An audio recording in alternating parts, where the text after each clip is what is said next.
Good morning. Hi guys. Ito po si Upline Ken po.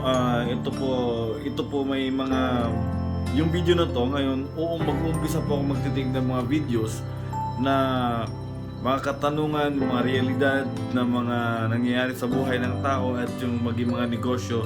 So doon natin pag-uusapan yung mga dapat pag-usapan, yung mga tanong ng mga tao, bakit kailangan mag-networking, bakit kailangan ng ganitong negosyo, bakit hindi pwede mag-traditional business, at bakit hindi pwede, bakit sa employment hindi yung mayaman ng tao, bakit bibihira lang.